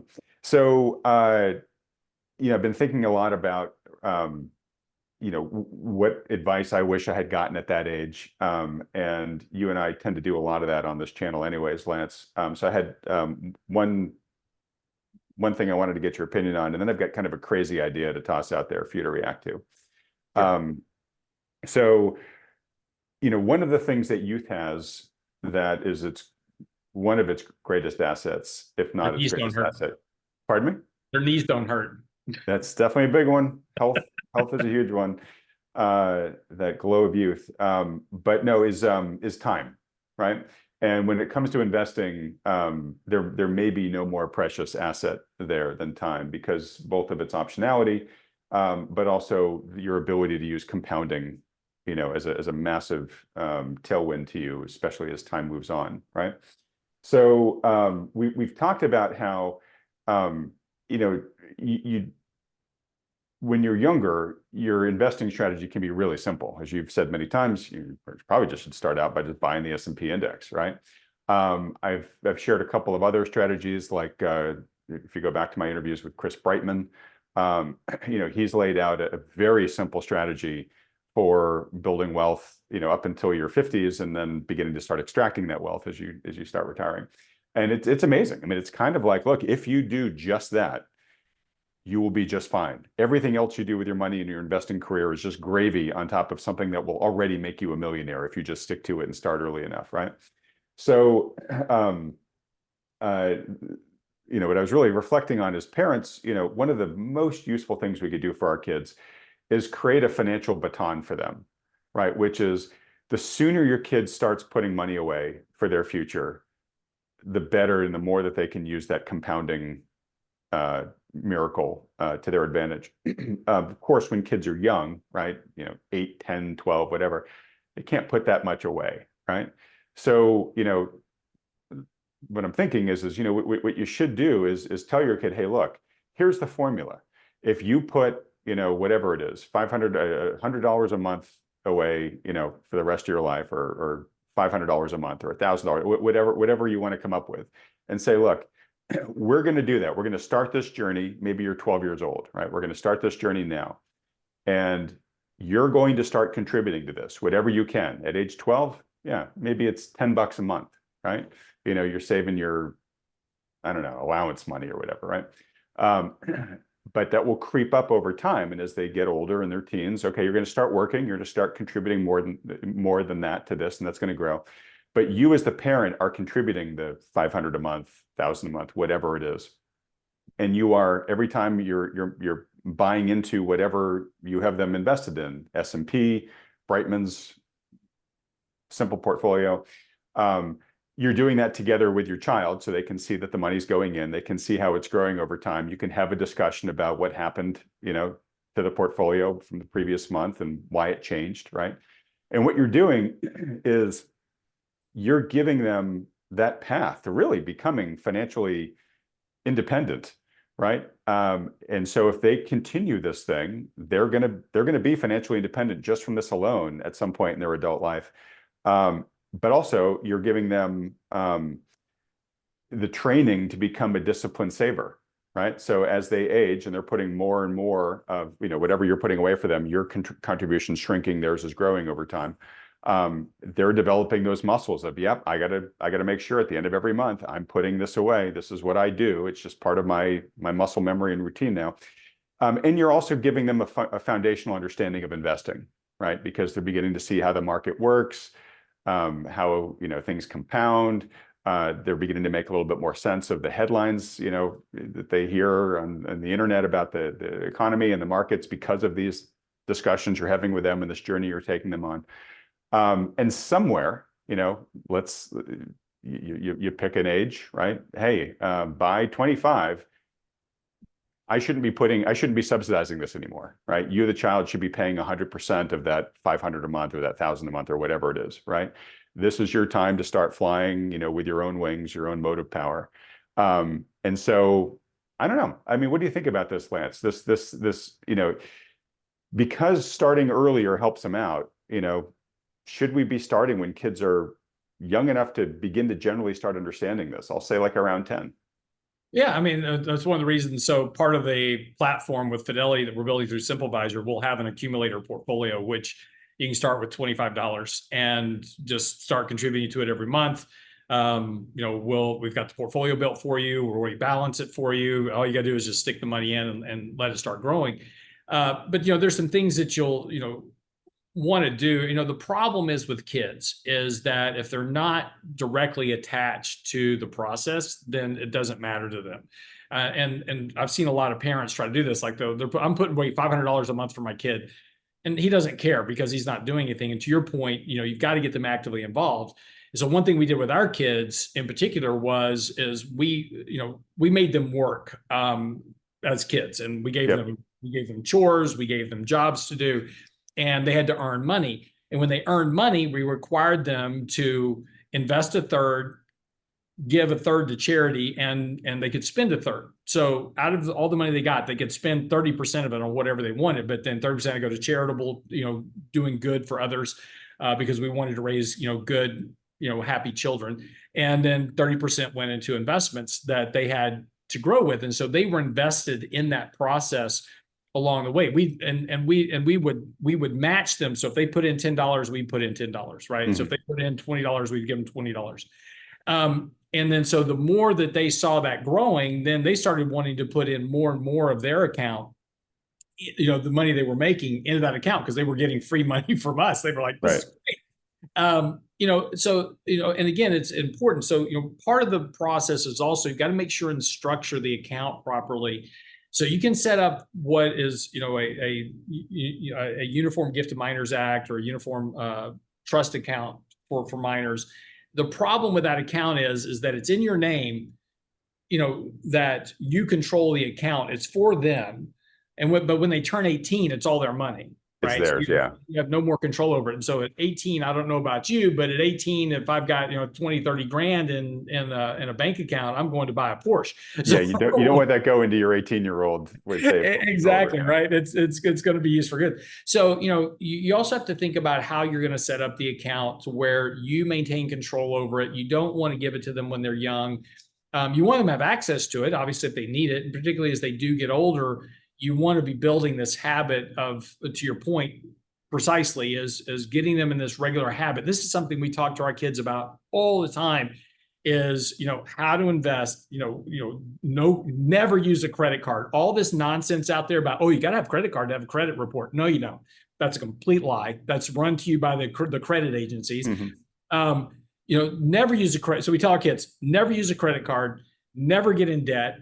If you can't pay for it in cash, you don't need it, right? And so we've just been educating them to grow this way. And if you can just, again, just get them to avoid all these traps that they're getting pushed by social media, by the financial institutions. Every time you turn around, my kids are getting mail every day at the house for, hey, Tommy Roberts, you want a credit card? Rip.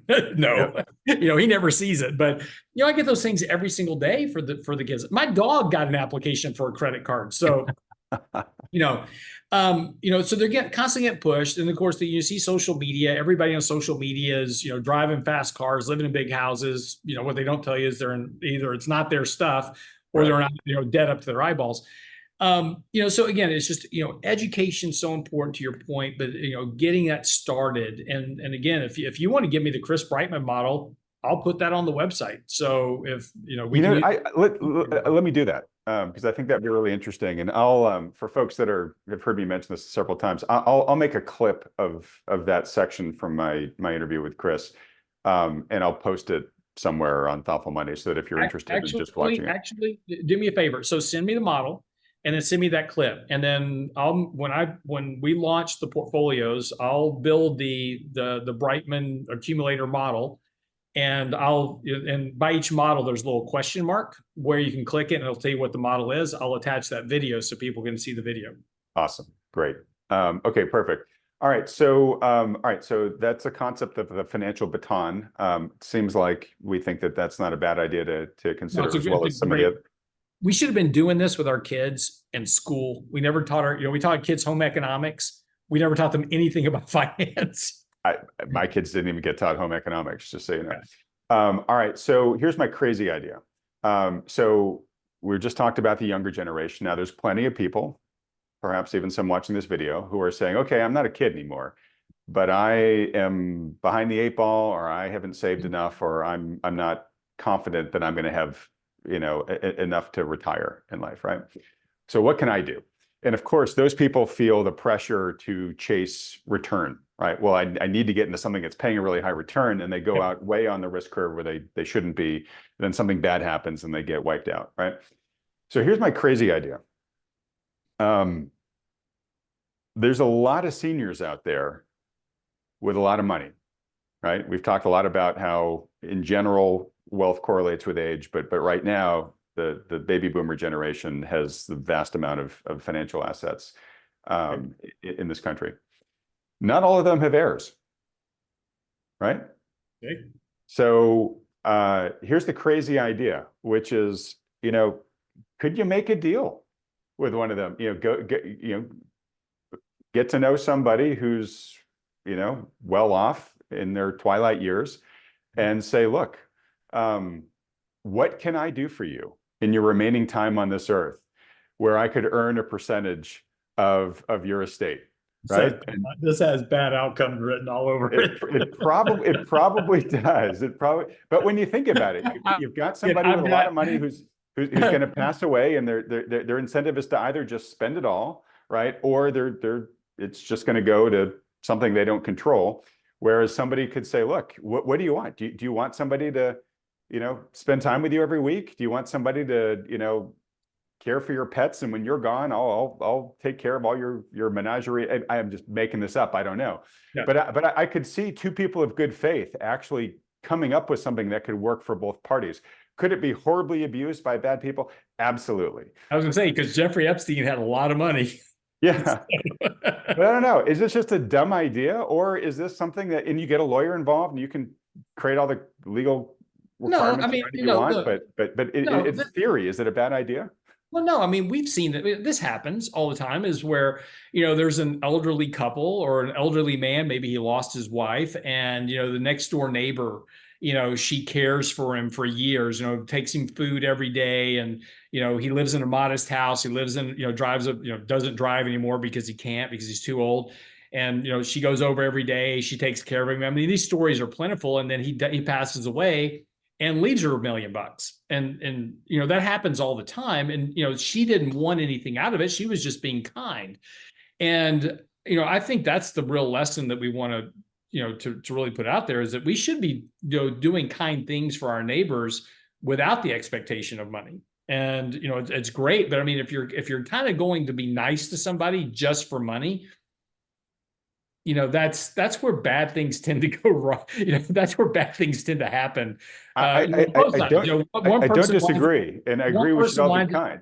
Yeah. One person winds up taking advantage of the other, or then we get the 60 Minutes video where they come to this agreement, and then the kid offs the old guy, 6 months later, poisons his cupcakes or whatever it is. That is kind of interesting, right? You create a Yeah. financial incentive to actually kill off one of the parties here. So maybe that is a fatal flaw in this, but because I was thinking exactly what you were saying, which is this happens all the time. It happens out of goodwill. It's the way it happens right now is totally informal, and there's no guarantees or anything like that, right? People kind of both parties are doing it out of the kindness of their hearts. But I just wonder if there's a way to be a little bit more transactive about it, where you don't have perhaps the luxury of a neighbor that you really like, and or doing this type of stuff with, where you just say, hey, look, you can call it transactional, but I'm willing to be good to you, even though I don't know you at the beginning of this thing. If there's some way in which I can enrich your life and support you, and in return, you will give me a percent of your estate, and hopefully we structure it in a way where, I either am not motivated to kill you, or make sure part of your estate is to make sure your body is thoroughly tested upon death to make sure that there's no rat poison in your system. Exactly. I don't know. Like I said, it's look, I think it's a noble idea. I think it's a wonderfully noble idea that we could do this, and I would love to see this just come from the raw fact that people were willing to treat people better in this world, because that's the one thing we don't have right now. Everybody is just hating everybody for everything, and there's not enough love in the world, and we just need more of that. So, if you figure out how to solve that problem, I'm all in with you. All right. Well, I cannot disagree with you for the need of it. I sadly do not have the quick and dirty answer to that one. All right. Well, we'll put that back on the crazy idea shelf. All right. So wrapping up, folks, just a couple of notes about what to expect going forward. I think it was last week where we had the long discussion about relationships, and then said, hey, would folks like to see a deep dive at some point into this topic of basically the overlap of money and relationships? We got pretty strong requests to do that, Lance. So I will put that on the future content calendar. So I have to convince my wife to come on and do this with us. I don't know if she's game for it and you think it'd be useful. Great, but make sure it's an act of love. Don't force her to do something that would be horrible. We just have to angle the camera so you can't see the duct tape. So. Oh my gosh! All right. Yeah. We're going to get you divorced in the midst of recording this thing. That's probably more the true statement right there. Exactly. All right. But folks, we will do that in the future. Coming up next week, as I mentioned, we've got Michael Kantrowitz. We've got Doomberg coming on for a really interesting energy future update. I'll have Axel Merck on doing our usual live reaction to the FOMC guidance and the Powell presser. And then Sven Henrik will be on next Sunday. I mentioned earlier that the macro pass this week for newsletter subscribers is Stockman, and it really is a great piece on how prosperity pulled from the future is not growth, even though that's how we look at it right now as a system. Folks, anyways, if you would love Lance Roberts to leave a large percentage of his estate to you for being nice to him, let him know that by hitting the like button, clicking on the red subscribe button below, as well as that little bell icon right next to it. I feel like I need to put Lance on mute right now because he almost had a coronary when I said that. No. It's funny because I was just having this conversation with my oldest son. Yesterday we were in the car, me and my wife and my son. We were going to dinner, and I go, I know what you do. I know what you do all day long is you're just plotting my demise. See, the problem is I let my kids know that I have an insurance policy. And so I am pretty convinced that all four of my kids are plotting my early demise. So if I don't show up one week, everybody just go look at my kids. They're probably responsible. Yeah, well, the question now is your wife in on it too? Is it everybody in the family? Yeah.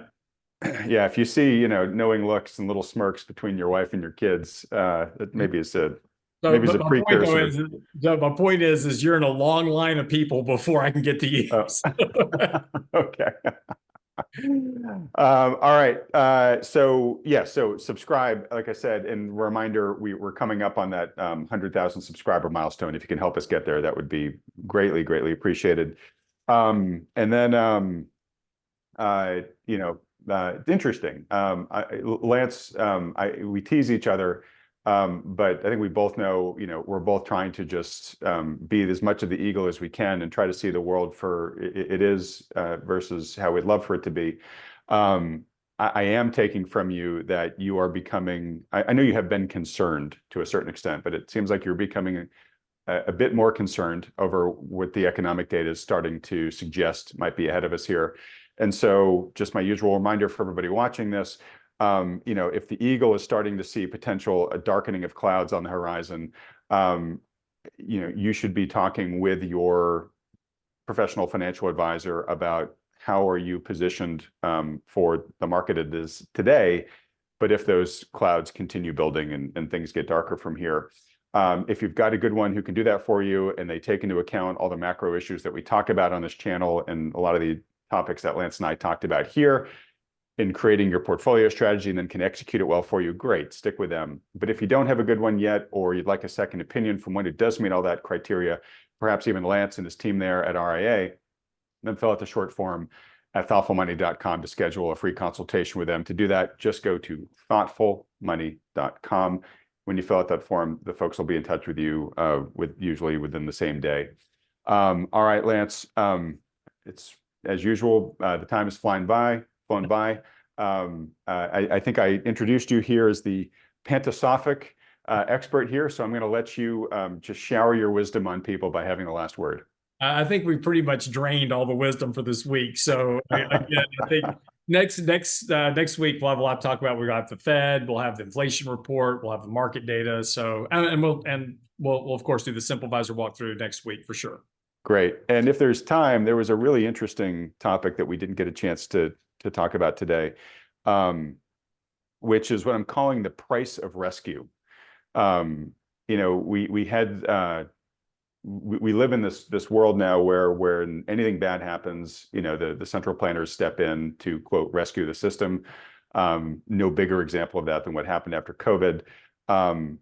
There's a lot of ink that's been spilled. We've spilled a lot of discussion, Lance, about how the Fed oftentimes is firefighter and arsonist, right?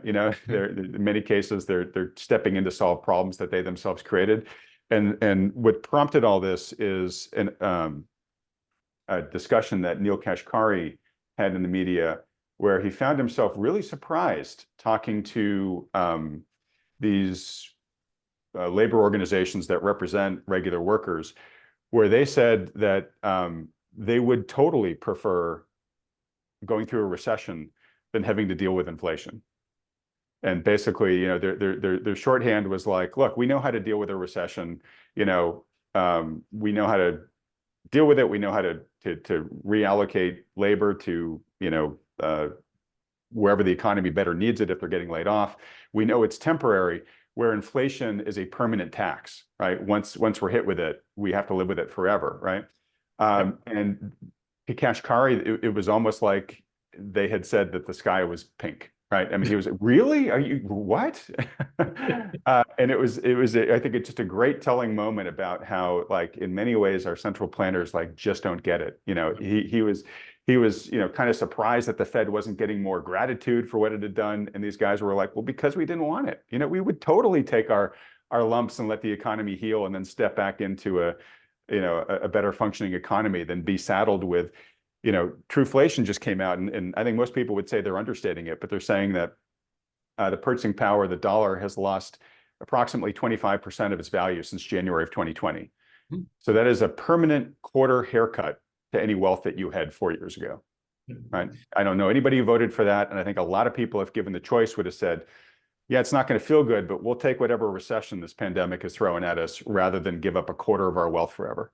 Yeah, I'm hoping the one thing that comes out of this is that all this nonsense about modern monetary theory finally dies its needed death, because it was a very flawed theory to start with. And I think now we actually see the impact of what modern monetary theory could look like. You know, one of the issues that I still worry about going forward is that in the next recession, we're going to do it all over again. Oh, absolutely. The playbook's been written. Yeah, it's now the playbook, right? I hope we learned, and I hope next time that we don't do checks to households, we just try to buffer the economy as much as we can. Cut rates. I'm fine with that. If we need to do some QE, that's not the end of the world. But sending checks to households, we now know that outcome, and hopefully we just won't do that again. But all right, well, I'm probably wrong. So. All right. Well, yeah, I love what you want to have happen. I'm not sure it's going to happen. I think that the playbook's been written. But anyways, we'll talk more about this next week if we've got time for it. I'm not running for office, so that's why. All right. But if you did, I know a lot of people watching this video would vote for you because they get Lance for president in the YouTube comments all the time. All right, buddy. Well, thanks so much for another great week. Everybody else, thanks so much for watching.